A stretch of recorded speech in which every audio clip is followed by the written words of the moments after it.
Magandang gabi po. Narito na po ang magiging lagay ng panahon ngayong gabi at bukas ng Miyerkules, February 7, 2024.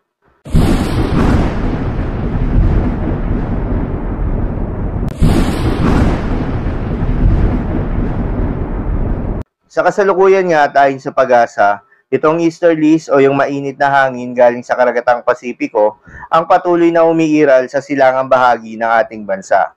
Habang itong northeast monsoon naman o hanging amihan ay muling nagbabalik at ramdam na nga ito sa Batanes area, kaya asahan ng bahagyang maulap hanggang sa maulap na kalangitan na may kalat-kalat na mahihinang pag-ulan.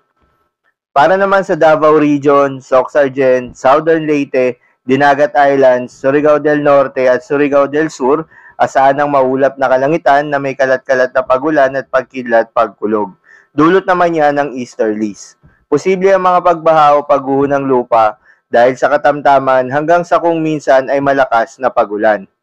Sa Metro Manila naman at iba pang bahagi ng bansa ay asahan ng bahagyang maulap hanggang sa maulap na papawirin na may kalat-kalat na mga pag-ulan o pagkidlat pagkulog.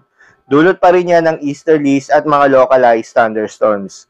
Posible rin ang mga pagbaha o pagguho ng lupa during severe thunderstorms. Kaya naman sa mga kababayan natin na inuulan na ang kanilang mga lugar noong mga nakaraang araw pa, ingat po sa mga banta ng pagbaha at pagguho ng lupa at ugaliin rin na magdala palagi ng payong o anumang pananggalang sa ulan kung kayo po ay lalabas ng inyong mga tahanan.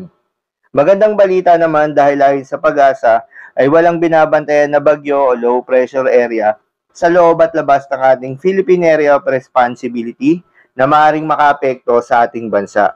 Para naman sa lagay ng panahon bukas ng Miyerkules, February 6, 2024 dito sa Luzon, inaasahan nga sa Luzon ang bahagyang maulap hanggang sa maulap na kalangitan kung saan sa Batanes area ay inaasahan ng mga mahihinang pag-ulan, pero sa Metro Manila at natitirang bahagi ng Luzon, asahan yung mga tsansa ng mga localized thunderstorms. Posible ang mga pagbaha o pagguho ng lupa during severe thunderstorms. Para naman sa Visayas at Mindanao, inaasahan pa rin sa may Southern Leyte, buong area ng Caraga, Davao Region at Sorsogon, posible pa rin na magdadala ng mga pag-ulan yung easterlies na may mga kasamang pagkidlat pagkulog. Para naman sa nalalabing bahagi ng Visayas at nalalabing bahagi ng Mindanao, asahan ng bahagyang maulap hanggang sa maulap na papawirin na may mga tsansa ng mga localized thunderstorms. Posible rin ang mga pagbaha o pagguho ng lupa during severe thunderstorms. Para naman sa lagay ng mga dagat baybayin, ayon sa pag-asa ay walang nakataas na gale warning sa anumang seaboards ng ating bansa. Ngunit pinag-iingat pa rin po yung mga papalaot nating mga kababayang mangingisda at yung may mga maliliit na sasakyang pandagat sa bahagi ng Northern Luzon at silangang bahagi ng ating bansa dahil posible yung katamtaman hanggang sa maalon na karagatan. So yun lamang po para sa lagay ng panahon ngayong gabi ng Martes. Keep safe everyone.